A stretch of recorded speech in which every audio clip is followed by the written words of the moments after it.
제1장 제어 밸브와 제어 루프의 역할. 다음은 제어 밸브 기초 및 구성 부분입니다. 제어 밸브가 무엇인지에 대하여 소개드리고자 합니다. 공정 플랜트는 단일 설비가 아니라 수백 개에서 수천 개에 이르는 제어 루프가 하나의 망처럼 서로 연결되어 제품을 생산하는 구조입니다. 각각의 제어 루프는 압력, 유량, 애기, 온도와 같은 중요한 공정 변수를 요구되는 운전 범위 안에 붙들어 두도록 설계되며 이는 최종 제품의 품질을 보장하기 위한 것입니다. 그런데 모든 루프는 자기 내부에서 발생하는 열함뿐 아니라 망으로 연결된 다른 루프에서 넘어오는 열함까지 받게 됩니다. 이런 부하 열함이 공정 변수에 악영향을 주기 때문에 센서와 전송기가 공정 변수의 현재 값과 우리가 원하는 설정점 사이의 관계에 대한 정보를 끊임없이 수집하게 됩니다.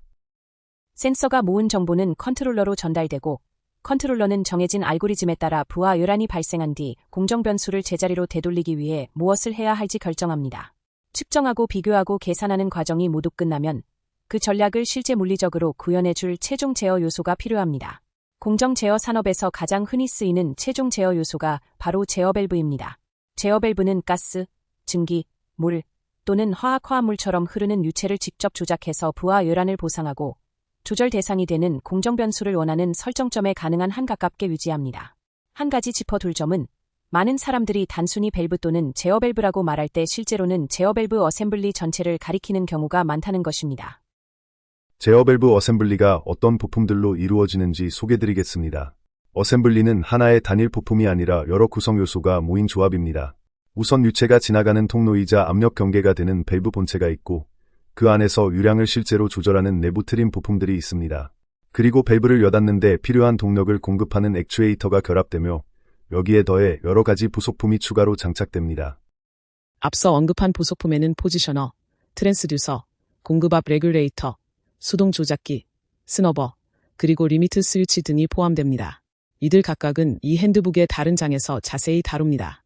그런데 이것을 밸브라 부르든, 제어 밸브라 부르든, 제어 밸브 어셈블리라 부르든 그 명칭 자체보다 더 중요한 것은 제어 밸브가 제어 루프의 핵심 부품이라는 사실을 인식하는 것입니다.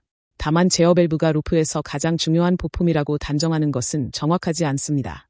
제어 루프는 하나의 계축 체인으로 생각하는 것이 유용한데 다른 어떤 체인과 마찬가지로 전체의 성능은 가장 약한 고리에 의해 결정됩니다. 따라서 제어 밸브가 그 약한 고리가 되지 않도록 보장하는 것이 중요합니다. 다음은 공정 제어 핵심 용어 및 특성 부분입니다. 이제 공정 제어, 슬라이딩 스템 제어 밸브, 로터리 사프트 제어 밸브, 그리고 그 밖의 제어 밸브 기능과 특성에 관한 용어 정의를 소개드리겠습니다. 정의 가운데 별표가 붙은 항목은 ISA의 제어 밸브 용어 표준인 S75.05에서 허가를 받아 인용한 것입니다. 먼저 부속품, 즉 액세서리는 액추에이터에 장착되어 그 기능을 보완하고 전체를 완전한 작동 단위로 만들어주는 장치를 말하며 포지셔너, 공급압 레귤레이터, 솔레노이드, 리미트 스위치가 그 예입니다. 액추에이터는 공압이나 유압 또는 전기로 구동되어 밸브를 여닫는 힘과 운동을 공급하는 장치입니다. 그리고 액추에이터 어셈블리는 이 액추에이터의 관련 부속품을 모두 포함시켜 하나의 완전한 작동 단위로 만든 것을 가리킵니다. 공정 제어의 핵심 용어 몇 가지를 소개드리겠습니다. 백내시는 데드밴드의 한 형태로 장치의 입력 방향이 바뀔 때 입력과 출력 사이에 일시적인 불연속이 생기는 현상을 통칭합니다. 기계적 연결부의 헐거움이나 유격이 전형적인 예입니다. 다음으로 밸브의 용량, 즉 캐패시티는 규정된 주권에서 밸브를 통과하는 유량을 뜻합니다. 페루프는 공정 변수에 대한 정보가 컨트롤러의 설정점으로 끊임없이 피드백되어 공정 변수에 대한 연속적이고 자동적인 보정이 이루어지도록 제어 구성 요소들이 상호 연결된 상태를 말합니다. 마지막으로 컨트롤러는 정해진 알고리즘에 따라 제어 변수를 자동으로 조절하는 장치로 공정 변수의 상태에 관한 정보를 입력으로 받아들인 다음 최종 제어 요소에 적절한 출력 신호를 보냅니다. 제어 밸브 용어 중 제어 루프와 제어 범위, 그리고 데드밴드에 대하여 소개드리고자 합니다. 먼저 컨트롤 루프는 클로즈드 루프, 즉 페루프와 같은 의미로 쓰입니다. 제어 범위, 즉 컨트롤 레인지는 설치 게인을 0.5에서 2.0 사이로 유지할 수 있는 밸브 이동 구간을 말합니다. 게인이 이 범위를 벗어나면 안정적인 제어가 어려워지므로 제어 범위는 밸브가 실제로 잘 제어되는 작동 구간을 규정하는 셈입니다. 다음으로 컨트롤 밸브라는 말은 사실상 컨트롤 밸브 어셈블리를 줄여 부르는 것입니다. 이 어셈블리에는 밸브 본체와 액추에이터를 비롯해 포지셔너, 에어셋, 트랜스듀서, 리밋 스위치 같은 부속들이 모두 포함됩니다. 마지막으로 데드밴드는 입력 신호가 방향을 바꾼 직후 출력에 눈에 띄는 변화를 만들지 못한 채 입력만 변하는 범위를 가리킵니다. 이는 밸브뿐 아니라 어떤 장치에도 나타날 수 있는 일반적인 현상입니다. 데드밴드를 정확히 정의하려면 입력과 출력을 무엇으로 볼지 정해야 합니다. 밸브 어셈블리의 경우 그림 1.1에서 보듯 입력은 컨트롤러 출력, 즉 CO이고 출력은 프로세스 변수, 즉 PV입니다. 데드밴드를 측정할 때는 입력과 출력 변수를 분명히 밝혀야 하고 반드시 완전 부하 조건에서 시험해야 합니다. 값은 보통 입력 스팬의 100분율로 나타냅니다. 데드타임은 작은 계단 입력을 주었을 때 보통 0.25에서 5% 정도의 입력에 대해 시스템이 아무런 응답을 보이지 않는 시간 구간으로 기호로는 TD로 씁니다. 이는 계단 입력이 시작된 시점부터 최초로 감지되는 응답까지를 잰 값이며 밸브 어셈블리 하나에도 또 전체 프로세스에도 적용할 수 있습니다. 자세한 내용은 T63 항목을 함께 보시면 됩니다. 마지막으로 디스크는 선형 또는 회전 운동으로 유량을 조절하는 트림 요소로 밸브 플러그나 클로저 멤버라고도 부릅니다. 공정 제어에서 입력 신호의 변화가 출력에 영향을 주지 않는 불감대, 불변구역 영역을 나타냅니다. 이번에는 등비율 특성과 최종 제어 요소에 대하여 소개드리고자 합니다. 등비율 특성, 즉 이퀄 퍼센티지 특성은 전격 이동량을 같은 크기로 나누었을 때 각 구간마다 유량계수 CV가 동일한 백분율로 변하는 고유 유량 특성을 말합니다. 그림 1, 2에서 그 곡선을 확인할 수 있습니다. 다음으로 최종 제어 요소는 컨트롤러의 출력이 결정한 제어 전략을 실제로 실행에 옮기는 장치입니다. 이 역할은 댐퍼나 가변속 펌프, 온오프 스위칭 장치가 맡을 수도 있지만 공정 제어 산업에서 가장 흔한 최종 제어 요소는 바로 컨트롤 밸브 어셈블리입니다. 제어 밸브는 기체와 증기, 물, 화학물질 같은 유체를 조작하여 부하 요란을 보상하고 조절 대상인 프로세스 변수를 설정점에 가능한 한 가깝게 유지합니다. 밸브 궤도율에 따른 유량 변화를 보여주는 고유 특성 이네렌트 차라크테리스티크스 그래프입니다. 여기서는 1차 시스템과 마찰의 개념을 소개드리고자 합니다. 퍼스트 오더, 즉 1차 시스템은 입력과 출력 사이의 동적 관계를 설명하는 용어로 에너지를 저장하는 요소가 단 하나뿐인 시스템을 가리킵니다. 이런 시스템은 과도 상태에서 지수 함수 형태의 응답을 보이는 것이 특징입니다. 다음으로 마찰은 서로 접촉한 두 표면이 상대적으로 움직이려 할 때 이를 방해하는 힘입니다. 마찰력의 크기는 두 표면을 맞누르는 수직력과 두 표면의 고유한 성질에 따라 달라집니다. 마찰은 두 가지로 나뉘는데 정지 마찰은 두 표면 사이의 상대 운동이 시작되기 전에 먼저 이겨내야 하는 힘이고 동적 마찰은 일단 운동이 시작된 뒤 그 움직임을 계속 유지하기 위해 극복해야 하는 힘입니다. 마찰을 가리키는 현장 용어와 개인의 정의를 이어서 소개드리고자 합니다. 동적 마찰은 흔히 러닝 마찰이나 슬라이딩 마찰이라 부르고 정지 마찰은 스틱 슬립 또는 스틱션이라는 말로 표현하기도 합니다. 이 정지 마찰은 밸브 어셈블리에서 데드밴드를 일으키는 주된 원인 가운데 하나입니다. 다음으로 개인은 매우 폭넓게 쓰이는 용어인데 가장 일반적인 의미로는 어떤 시스템이나 장치의 출력 변화 크기를 그 변화를 일으킨 입력 변화 크기로 나눈 비를 말합니다. 개인 역시 정적 개인과 동적 개인 두 가지 성분으로 나뉩니다. 정적 개인은 시스템이 정상 상태일 때의 입력과 출력 관계로 입력이 출력의 변화를 얼마나 쉽게 일으킬 수 있는지를 보여주는 지표입니다. 이번에는 동적 개인과 히스테리시스, 그리고 고유 특성에 대하여 소개드리고자 합니다. 앞서 본 정적 개인과 달리 동적 개인은 시스템이 움직이거나 변동하는 상태에 있을 때의 입력과 출력 사이 개인 관계를 말합니다. 동적 개인은 입력의 주파수, 즉 변화율에 따라 달라지며 감도라는 말은 때때로 정적 개인을 가리키는 데 쓰이기도 합니다. 히스테리시스는 교정 사이클을 도는 동안 같은 입력값에 대해 나타나는 출력값의 최대 차이를 뜻하는데 이때 데드밴드로 인한 오차는 제외합니다.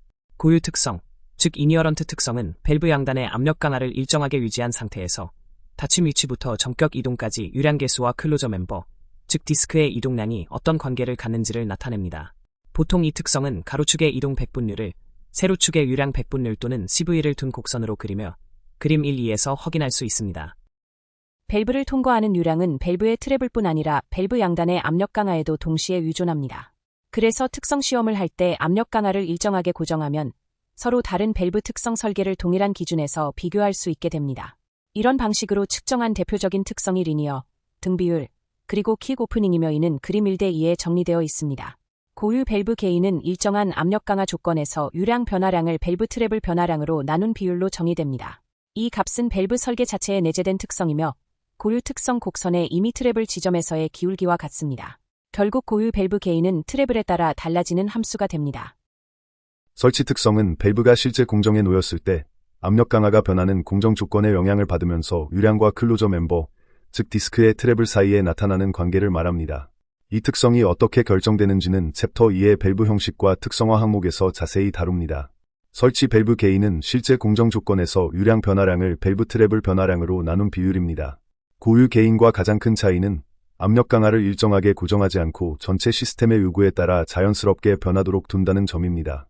따라서 설치 밸브 게인은 특정 시스템에 설치된 상태에서만 나타나며 설치 특성 곡선의 기울기와 같고 역시 트래블의 함수입니다. 설치 게인의 결정 방법 역시 챕터 2의 밸브 형식과 특성화 항목에서 설명합니다. IP는 전류를 압력으로 바꾼다는 의미의 커런트 투 프레셔 약어로 주로 입력 트랜스듀서 모듈에 사용됩니다. 선형성은 두 변수의 관계를 나타내는 곡선이 직선에 얼마나 가까운지를 뜻합니다. 여기서 중요한 점은 선형성이 성립한다는 것은 상승 방향과 하강 방향 모두에 같은 직선이 적용된다는 의미라는 것입니다. 그래서 앞서 정의한 데드밴드는 일반적으로 비선형성의 한 사례로 본다고 할 수 있습니다. 리니어 특성은 직선으로 표현되는 고유 유량 특성을 가리키며 그 정의는 다음 내용으로 이어집니다. 리니어 특성은 유량계수 CV를 세로축에 정격 트래블을 가로축에 둔 직사각형 그래프에서 직선으로 나타나는 특성입니다. 그 결과 트래블이 같은 크기만큼 증가할 때마다 CV도 같은 크기만큼 증가하며 이는 그림 1:2에 나와 있습니다.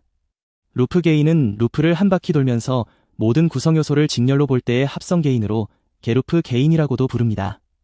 다만 이를 말할 때는 정적 루프 게인인지 아니면 특정 주파수에서의 동적 루프 게인인지를 분명히 밝혀야 합니다. 게루프란 공정 제어 구성 요소의 연결이 끊겨 공정 변수 정보가 더 이상 제어기 설정점으로 되먹임되지 않아 보정이 이루어지지 않는 상태를 말합니다. 이 상태는 보통 제어기를 수동 운전 위치에 놓아 만들며 수동 제어가 곧 게루프에 해당합니다. 패킹은 밸브 디스크나 스템 주위에서 누설을 마감 밀봉하는 밸브 조립체의 부품입니다. 포지셔너는 체중 제어 요소 또는 그 액추에이터에 움직이는 부분에 기계적으로 연결된 위치 제어기, 즉 서브 메커니즘입니다.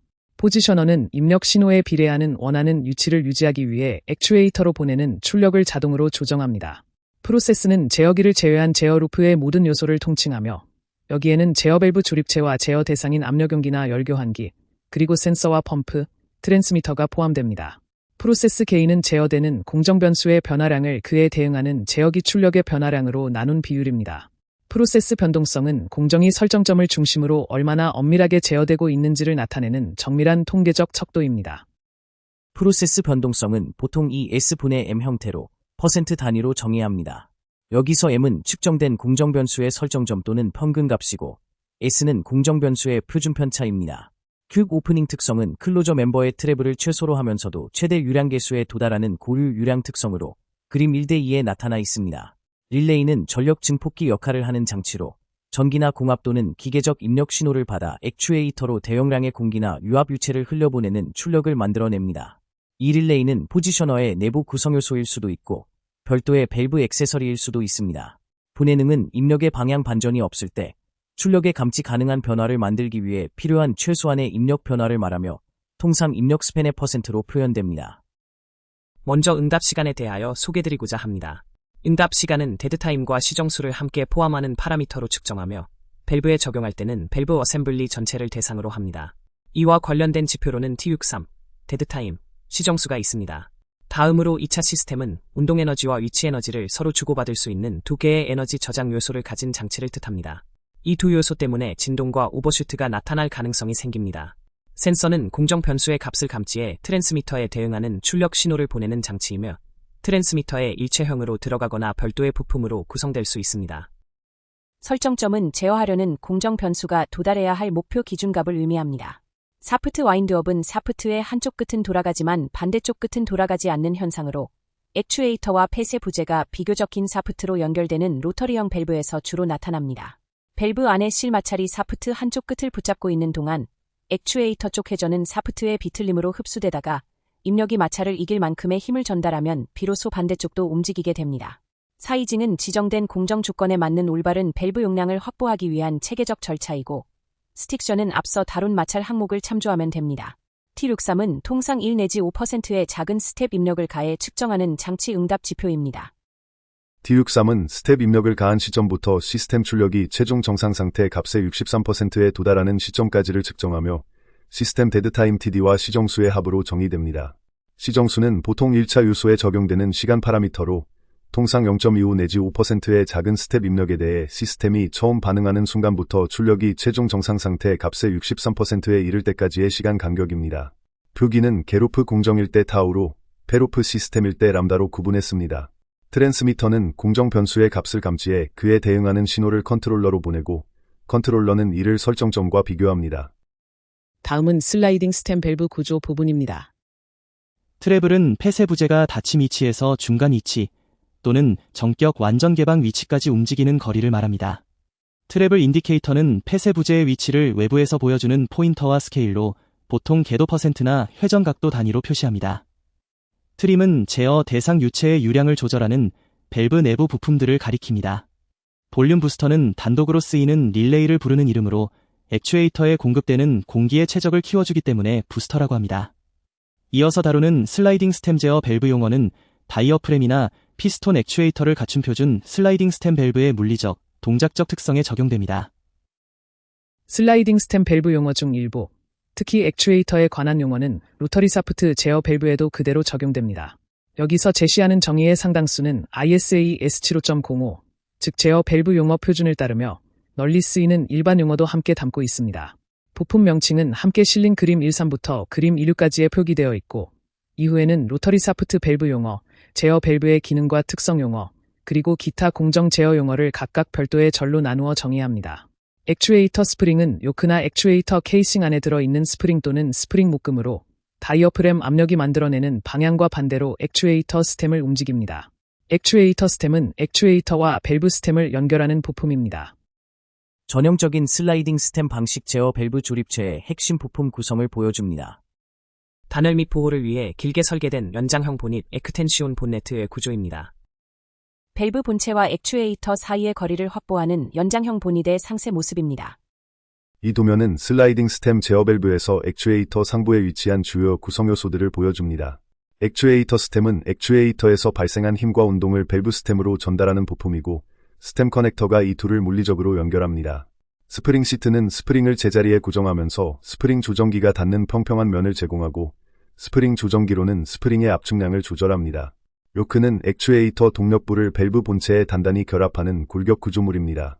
트래블 인디케이터와 인디케이터 스케일은 클로저 멤버, 즉 폐쇄 부재의 위치를 궤도 %나 회전 각도로 외부에서 읽을 수 있게 해줍니다. 도면 식별 코드는 W0363-1입니다. 이 도면은 공기 작동 개방형, 즉 에어 투 오픈 방식의 밸브 어셈블리를 나타냅니다.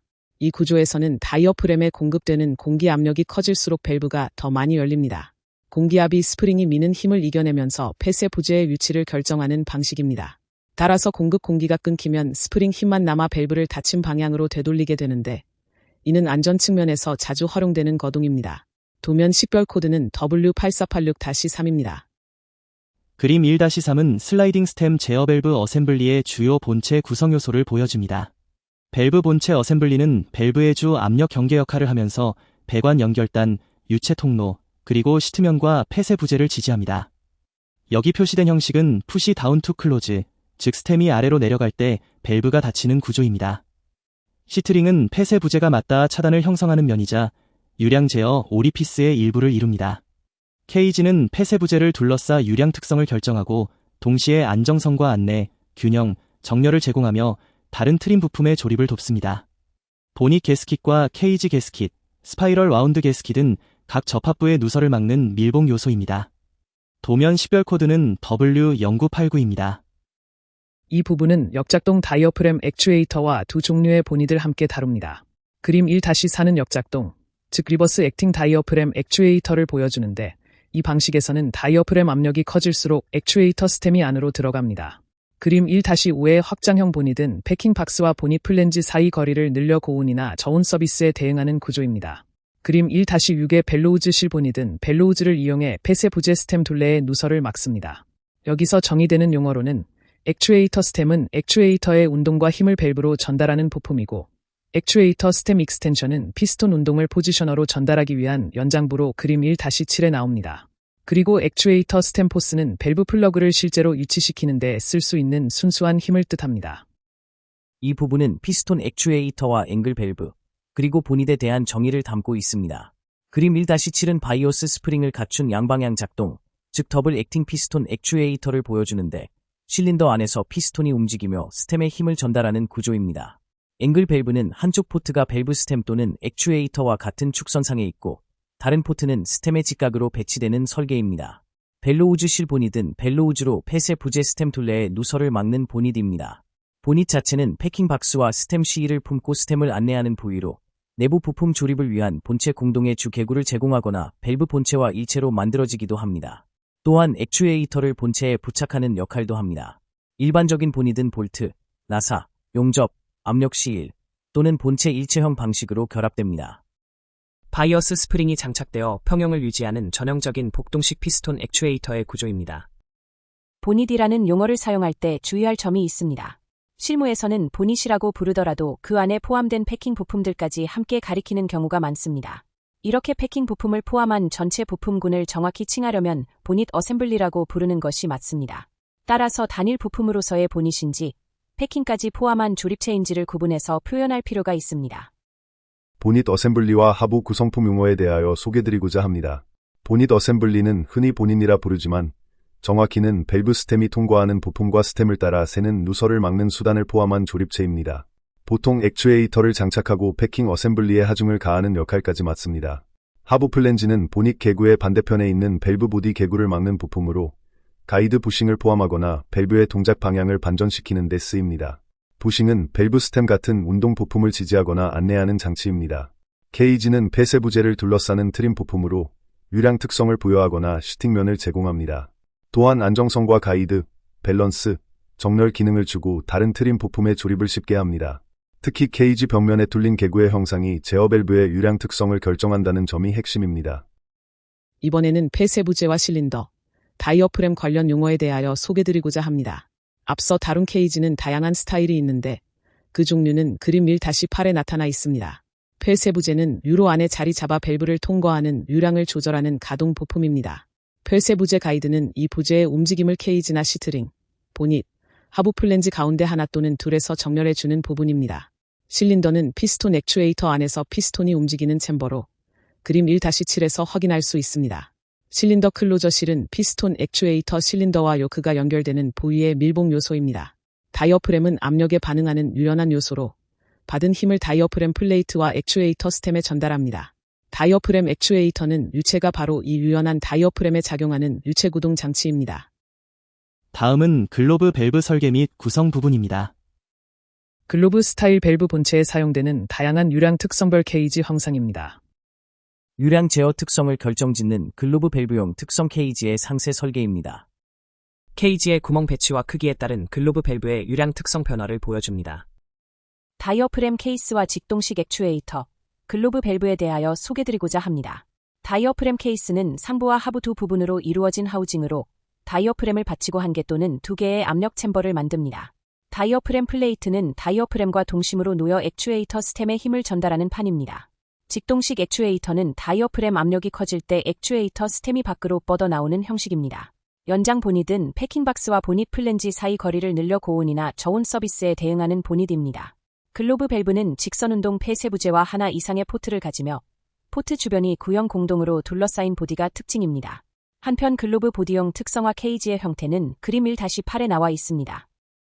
글로브 밸브의 세부 분류와 밸브 보디 용어에 대하여 소개드리고자 합니다. 글로브 밸브는 여러 형식으로 나뉩니다. 투여의 싱글 포트, 투여의 더블 포트는 그림 1-9, 앵글 스타일은 그림 1-10, 3어이는 그림 1-11에 나옵니다. 또한 언밸런스드 케이지 가이드형은 그림 1-3, 밸런스 케이지 가이드형은 그림 1-12에 표시됩니다. 하부 밸브 보디는 유로 연결부를 하나 가진 내부 부품용 반쪽 하우징인데 분할 밸브 구조에서는 시트링이 상부 보디와 하부 보디 사이에 끼워져 고정됩니다. 오프셋 밸브는 입구와 출구 라인 연결부가 서로 다른 평면에 있으면서 180도 반대로 마주보는 구조입니다. 패킹박스 어셈블리는 폐쇄 부재 스템 주위로 새는 것을 막는 보닛 어셈블리의 일부입니다. 유체 흐름 방향이 반대로 설계된 역방향 더블 포트 글로브 밸브의 구조입니다. 플랜지 연결 방식을 채택한 앵글 스타일 제어 밸브 본체의 외형입니다. 압력 불균형을 해소하기 위해 밸런스 플러그를 적용한 3방향 밸브의 구조입니다. 밸런스 플러그를 통해 유체 압력을 상쇄시키는 3방향 밸브의 내부 메커니즘입니다. 패킹박스를 구성하는 부품들과 피스톤에 대하여 소개드리고자 합니다. 먼저 관련 밸브 보디 형식을 보면 리버스 더블 포트 글로브 보디는 그림 1-9, 플랜지형 앵글 스타일 보디는 그림 1-10에 있습니다. 또 밸런스드 밸브 플러그를 쓰는 352 밸브는 그림 1-11, 케이지형 트림과 밸런스드 플러그, 소프트 시트를 갖춘 보디는 그림 1-12에 나옵니다. 완전한 패킹 박스 어셈블리에는 패킹 팔로워, 패킹 너트, 랜턴 링, 패킹 스프링, 패킹 플랜지가 들어가며 여기에 패킹 플랜지 스터드나 볼트와 너트, 패킹 링, 와이퍼링, 펠트 와이퍼링, 벨레빌 스프링, 그리고 압출 방지링이 일부 또는 전부 조합됩니다. 개별 패킹 부품은 그림 1-13에서 볼 수 있습니다. 피스톤은 피스톤 액추에이터 스템에 힘을 전달하는 가동 압력 감응 요소로 그림 1-7에 나타나 있습니다. 글로브 스타일 밸브 본체에 적용되는 다양한 패킹 재료의 종합적인 배치 방식입니다. 피스톤형 액추에이터에 대하여 소개드리고자 합니다. 피스톤형 액추에이터는 유체가 움직이는 피스톤에 작용하여 액추에이터 스템의 운동을 전달하는 유체 구동 장치로 그림 1-7에 표시되어 있습니다. 이 액추에이터는 크게 두 가지로 나뉩니다. 하나는 복동형으로 양쪽 방향 모두로 완전한 출력을 낼 수 있습니다. 다른 하나는 스프링 페일형으로 공급 동력이 끊어지면 스프링이 밸브를 요구되는 이동 방향으로 움직여줍니다. 표준 TFE V링의 구조와 그에 따른 밀봉 특성에 대하여 소개드리고자 합니다. TFE V링은 특유의 V자형 단면 설계를 통해 밸브 스템과 패킹 사이의 밀봉력을 극대화하며 TFE 재질이 화학적 포랄성을 바탕으로 광범위한 유체에 대해 높은 내식성을 제공합니다. 특히 이 구조는 스템의 왕복 운동 시 발생하는 마찰 저항을 줄여 포지셔너의 제어 응답성을 높이는 동시에 외부로의 누설을 효과적으로 차단하는 역할을 수행합니다.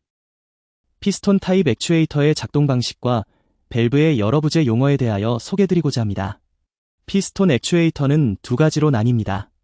더블 액팅 방식은 양쪽 방향 모두에서 완전한 출력을 낼 수 있고, 스프링 페일 방식은 공급 동력이 끊겼을 때 액추에이터가 밸브를 필요한 방향으로 이동시킵니다.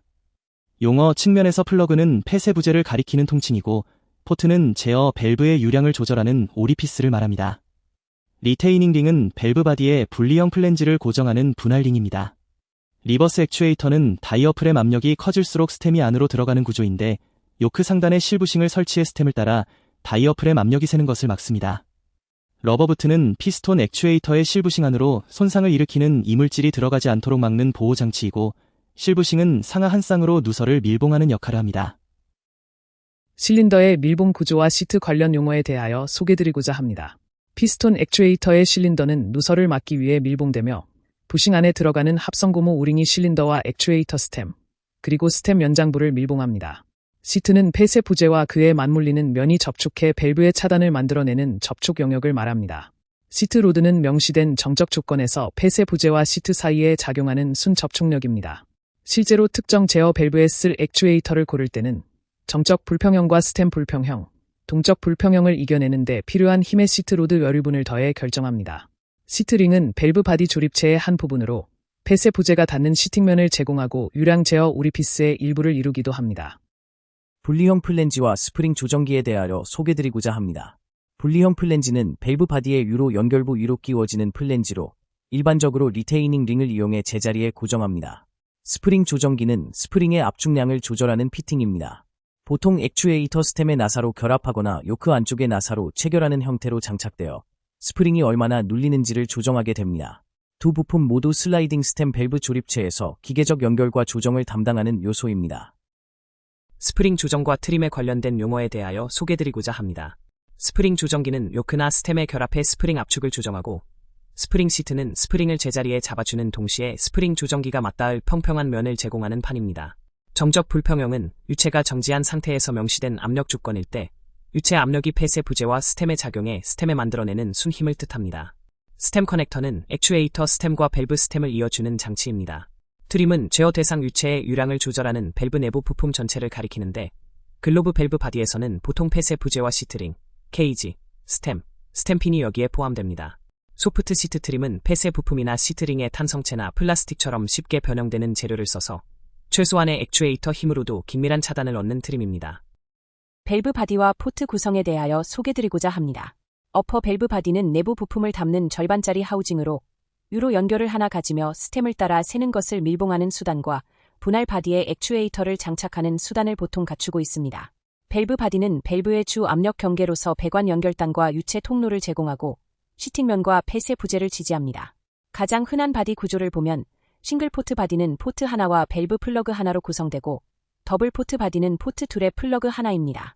투-웨이 바디는 입구 하나와 출구 하나, 즉 2개의 유로 연결을 갖습니다. 3-웨이 바디는 3개의 유로 연결을 갖는데 입구 둘에 출구 하나로 흐름을 합치거나 섞는 구성 또는 입구 하나에 출구 둘로 흐름을 나누거나 분배하는 구성으로 쓰입니다. 밸브 바디는 밸브의 주 압력 경계로서 배관 연결단과 유체 유로를 제공하고 시팅면과 클로저 멤버를 지지하는 핵심 부품입니다.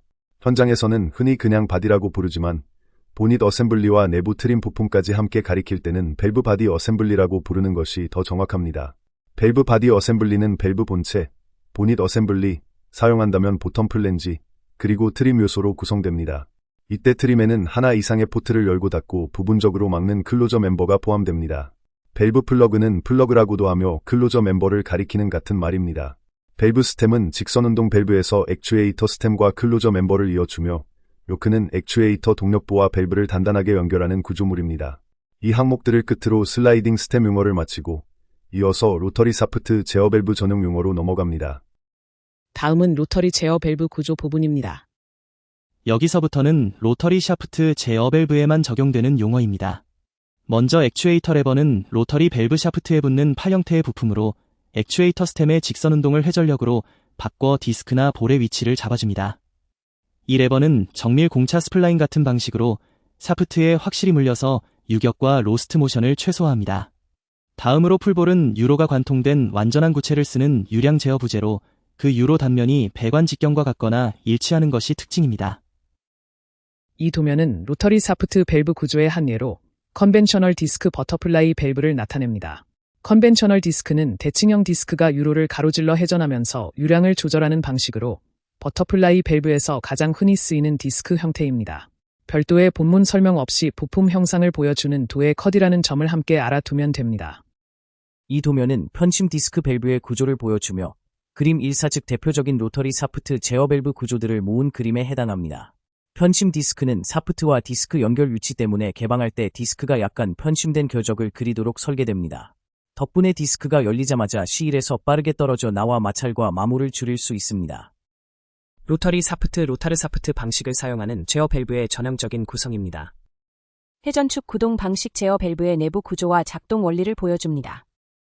세그먼트 볼은 유로가 관통된 부분 구체를 사용하는 유량 제어 부재입니다. 그중 가장 흔한 형태가 V노치 볼인데 연마하거나 도금한 부분 구면이 전체 행정 범위에 걸쳐 C1링에 회전하며 접촉합니다. 볼에 새겨진 V자 모양 노치는 넓은 레인지어빌리티를 제공하고 등비율 유량 특성을 만들어냅니다. 여기서 볼과 디스크는 글로브 스타일 제어 밸브의 밸브 플러그와 같은 역할을 한다고 보면 됩니다. 즉 회전하면서 C1 영역을 더 많이 또는 더 적게 여러 유선의 크기와 형태를 바꾸는 것입니다. 마지막으로 컨벤셔널 디스크는 가장 일반적인 버터플라이 로터리 밸브에 쓰이는 대칭형 유량 제어 부재입니다. 디스크는 형상에 따라 여러 종류로 나뉩니다.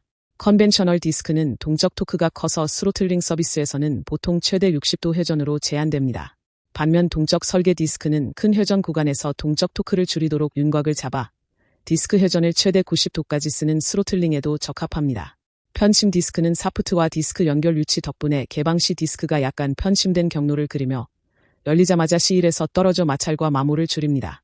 끝으로 플랜지리스 밸브는 로터리 사프트 밸브의 흔한 형식으로 안식 클래스 플랜지 사이에 긴 관통 볼트로 끼워 고정하며 오이퍼 스타일 바디라고도 부릅니다. 로터리 제어 밸브의 주요 설계 특성과 구성 요소에 대하여 소개드리고자 합니다. 먼저 편심 플러그 방식은 플러그가 시트의 캠 형태로 맞물려 움직이므로 마찰과 마모가 적어 침식성이 강한 공정에 유리합니다.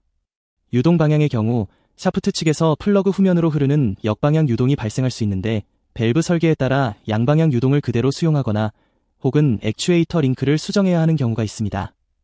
마지막으로 구동부의 로드 엔드 베어링은 액추에이터의 선형 운동을 회전력으로 변환하는 핵심 부품으로 유격을 최소화하는 역할을 합니다. 따라서 표준 왕복동 액추에이터를 로터리 밸브에 연결할 때는 보통 2개의 로드 엔드 베어링을 갖춘 링크 구조를 사용합니다. 회전축 제어 밸브의 핵심 구성에 대하여 소개드리고자 합니다. 회전축 제어 밸브는 풀볼, 부분볼, 디스크 또는 플러그 형태의 폐쇄 부재를 유체 흐름 속에서 회전시켜 밸브 용량을 조절하는 방식이며 그림 1-14에 그 구조가 나타나 있습니다. 액추에이터의 직선 추력을 회전력으로 바꾸기 위해 로드 엔드 베어링을 사용하는데 일반적인 왕복형 액추에이터를 회전축 밸브에 적용하면 베어링이 2개 필요한 반면 회전축 전용으로 설계된 액추에이터를 쓰면 베어링 하나만으로 충분히 손실 운동이 줄어듭니다. 글로브 밸브의 시트링에 해당하는 부품은 시일링이며 디스크나 볼이 이 시일링에 대해 어느 위치에 있느냐가 해당 회전 행정에서의 유로 면적과 용량을 결정합니다. 일부 시일링 설계는 양방향 흐름까지 허용합니다. 마지막으로 글로브 밸브의 밸브 스템에 대응하는 부품이 사프트이며 이 사프트가 회전하면서 디스크나 볼의 위치를 잡아줍니다. 앞서 본 사프트의 회전은 유체 흐름 속의 디스크나 볼 위치를 결정해 밸브 용량을 제어합니다.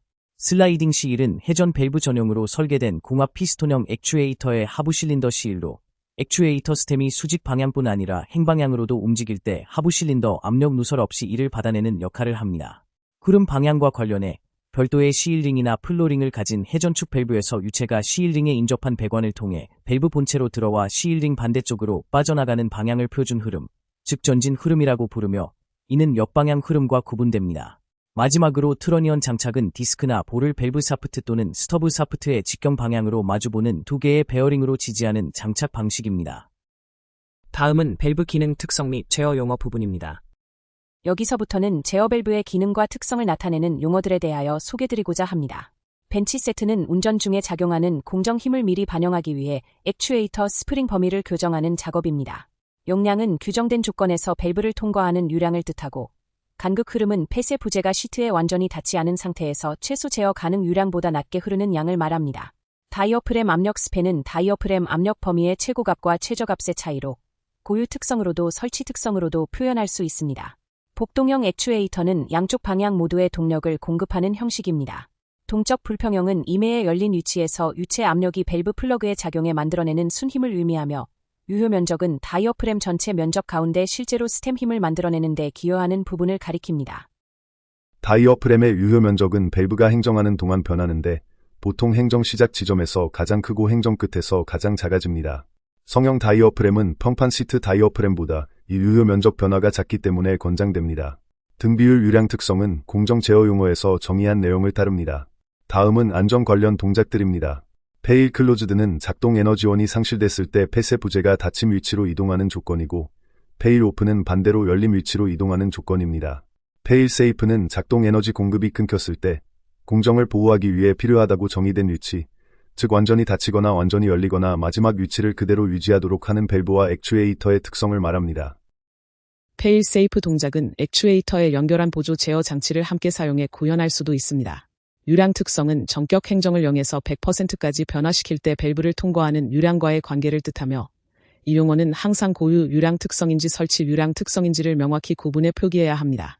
유량 계수 CV는 주어진 행정에서 밸브의 기하 형상에 관련된 상수로 유량 용량을 산정하는 데 쓰입니다.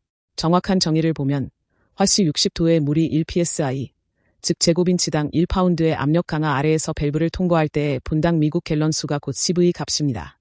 고복구 밸브는 내부 윤곽이 유선형이고 유동 난류가 최소여서 흐름 에너지를 거의 솟아나지 않는 설계를 가리킵니다. 고복구 밸브는 유선형 내부 윤곽 덕분에 배나 콘트랙터 하류의 압력이 입구 압력의 높은 비율까지 회복되는 밸브를 말합니다. 회전축볼 밸브와 같은 직통형 흐름 밸브가 대표적인 고복구 밸브입니다. 고유 다이어프램 압력 범위는 밸브 본체가 대기압 상태일 때 전격 밸브 플러그 행정을 만들어내기 위해 다이어프램에 가하는 압력의 최고값과 최저값을 뜻합니다. 이 범위는 밸브를 작업대 위에 올려놓고 행정시킬 때 나타나는 범위이기 때문에 흔히 벤치 세트 범위라고도 부릅니다. 마지막으로 고유 유량 특성은 밸브 양단의 압력 강화가 일정하게 유지되는 조건에서 폐쇄 부재가 닫힘 위치에서 전격 행정까지 움직일 때의 유량과 행정 사이의 관계를 의미합니다. 여기서는 다이어프램 압력 범위와 설치 상태의 유량 특성에 대하여 소개드리고자 합니다. 설치 다이어프램 압력 범위는 밸브 보디 안에 규정된 조건이 작용하는 상태에서 전격 행정을 만들어내는 다이어프램 압력의 상한값과 하한값을 말합니다. 같은 밸브라도 클로저 멤버에 작용하는 공정 힘 때문에 고유 다이어프램 압력 범위와 설치 다이어프램 압력 범위가 서로 달라질 수 있습니다. 설치 유량 특성은 밸브를 가로지르는 차압이 변동하는 공정 조건에 영향을 받으면서 폐쇄 위치에서 전격 행정까지 움직일 때 유량과 클로저 멤버 행정 사이의 관계를 가리킵니다. 누설은 시트 누설 항목에서 선형 유량 특성은 프로세스 제어 용어의 선형 특성에서 다루며 저회복 밸브는 유로 윤곽이 만들어내는 난류 때문에 유체 흐름의 에너지를 상당량 솟아시키는 밸브 설계를 뜻합니다. 이어서 압력 회복 특성과 변형 포물선 유량 특성, 그리고 폐 방향 구조에 대하여 소개드리고자 합니다. 저회복 밸브에서는 배나 콘트랙타 하류의 압력이 입구값에 비해 더 낮은 비율로만 회복됩니다. 설계마다 차이는 있지만 통상적인 글로브 형식 밸브가 이 저압력 회복 특성을 가집니다. 변형 포물선 유량 특성은 낮은 행정 구간에서는 등비율, 즉 이퀄 퍼센티지 특성을 보이고 상부 행정 구간에서는 거의 선형에 가까운 특성을 제공하는 고류 유량 특성입니다. 노멀리 클로즈드 밸브는 페일 클로즈드를, 노멀리 오픈 밸브는 페일 오픈을 참조하면 됩니다. 푸시 다운 투 클로즈 구조는 클로저 멤버가 액추에이터와 시트링 사이에 놓이는 글로브 형식 구성으로 액추에이터 스템이 늘어나면 클로저 멤버가 시트링 쪽으로 움직여 결국 밸브를 닫게 됩니다. 여기서는 개 방향 구조와 레인지어빌리티에 대하여 소개드리고자 합니다. 푸시 다운 투 클로즈는 로터리 사프트 밸브에도 적용되며 이 경우 액추에이터 스템의 선형 신장이 볼이나 디스크를 닫힘 위치로 움직이게 하므로 다이렉트 액팅이라고도 부릅니다. 반대로 푸시 다운 투 오픈 구조는 시트링이 액추에이터와 클로저 멤버 사이에 놓이는 글로브 형식 구성입니다. 액추에이터 스템이 늘어나면 클로저 멤버가 시트링에서 멀어지면서 밸브가 열리고 로터리 사프트에 적용할 때는 스템 신장이 볼이나 디스크를 열린 위치로 움직이며 리버스 액팅이라고도 합니다. 큐 오프닝 유량 특성은 프로세스 제어 용어를 참조하면 됩니다. 레인지어빌리티는 규정된 유량 특성으로부터의 편차가 정해진 한계를 넘지 않는 범위 안에서 가장 큰 CV와 가장 작은 CV의 비율로 정의됩니다. 이번에는 레인지어빌리티의 정량적 표현과 유량계수 관련 용어에 대하여 소개드리고자 합니다. 어떤 제어 밸브가 최소 제어 가능 유량의 100배까지 유량이 늘어나도 여전히 양호하게 제어한다면 그 밸브의 레인지어빌리티는 100대 1입니다. 레인지어빌리티는 최대 제어 가능 유량과 최소 제어 가능 유량의 비율로도 나타낼 수 있습니다. 정격 유량계수, 즉 정격 행정에서의 CV는 밸브가 정격 행정에 있을 때의 유량계수를 말합니다. 정격 행정은 클로저 멤버가 폐쇄 위치에서 정격 완전 개방 위치까지 움직이는 거리이며 이 정격 완전 개방 위치는 제조사가 권장하는 최대 개방량입니다. 상대 유량계수는 특정 행정에서의 CV를 정격 행정에서의 CV로 나눈 비율입니다. 여기서는 시트 누설과 스프링률, 스템 불평 영역, 그리고 배나 콘트랙타에 대하여 소개드리고자 합니다. 시트 누설은 차압과 온도가 규정된 조건에서 밸브가 완전히 닫힌 위치에 있을 때 밸브를 통과하는 유체의 양입니다. AENSI 누설 등급 분류는 제5장에 정리되어 있습니다. 스프링률은 스프링 길이가 단위만큼 변할 때의 힘 변화로 다이어프램 제어 밸브에서는 보통 압축 1인치당 파운드 포스로 표시합니다. 스템 불평 영역은 어느 위치에서든 유체 압력이 밸브 스템의 작용에 만들어내는 순힘을 말합니다. 배나 콘트랙타는 유체 속도가 최대가 되고 유체의 정압과 단면적이 최소가 되는 흐름 구간으로 제어 밸브에서는 통상 실제 물리적 제한부 바로 하류에서 발생합니다. 마지막으로 앞에서 다루지 않은 그 밖의 프로세스 제어 용어와 표준 약어에 대하여 소개드리고자 합니다. 여기 나오는 용어 가운데 별표가 붙은 것은 ISA 51.1 프로세스 계측 용어 표준에서 인용한 것이며 나머지는 제어 밸브 업계에서 널리 쓰이는 용어입니다. ANSI는 미국 국가표준협회, API는 미국 석유협회, ASME는 미국 기계학회, ASTM은 미국 재료시험협회를 가리키는 약어입니다. 자동 제어 시스템은 사람의 개입 없이 작동하는 제어 시스템을 뜻합니다. 보드 선도는 어떤 전달함수에 대해 로그 진폭비와 유상각 값을 로그 주파수 축 위에 나타낸 그림으로 주파수 응답 데이터를 그래픽으로 표현하는 가장 일반적인 형태입니다. 제어 시스템에서 사용되는 다양한 전문 용어들을 그래픽으로 표현하여 설명합니다. 제어 밸브의 성능을 정량화할 때 기준이 되는 교정 관련 용어를 소개드리고자 합니다. 먼저 보드 선도는 전달함수의 로그 진폭비와 유상각을 로그 주파수 축 위에 표시한 그림으로 주파수 응답 데이터를 그래픽으로 제시하는 가장 보편적인 방식입니다. 다음으로 교정 곡선은 장치의 정상상태 출력을 정상상태 입력의 함수로 그린 것으로 보통 % 출력 스팬 대 % 입력 스팬으로 표현합니다. 교정 사이클은 계측 범위 전체에 걸쳐 측정 변수에 알려진 값을 인가하고 그에 대응하는 출력을 상승 방향과 하강 방향 양쪽으로 기록하는 과정을 말합니다. 이렇게 양방향으로 입력을 변화시켜 얻은 교정 곡선을 통해 히스테리시스를 측정할 수 있습니다. 제어 밸브와 개장에서 자주 마주치는 공정 제어 기타 용어들을 소개드리고자 합니다. 클리어런스 플로우, 즉 누설유량은 클로저 멤버가 시트에 닿지 않은 상태에서 최소 제어 가능 유량보다 작게 흐르는 유량을 가리킵니다. 컨트롤러는 제어되는 변수를 사람의 개입 없이 자동으로 조절하는 장치입니다.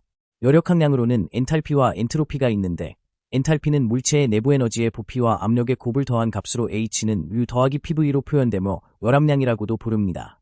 엔트로피는 여력학계에서 기계적 일로 바꿀 수 없는 에너지를 나타내는 이론적 척도입니다. 피드백 신호는 직접 제어되는 변수를 측정한 결과 되돌아오는 신호로, 포지셔너가 달린 제어 밸브에서는 보통 클로저 멤버 스템 위치를 기계적으로 포지셔너에 대먹임하는 형태가 됩니다. 마지막으로 FCI는 플루이드 컨트롤스 인스티튜트의 약어입니다.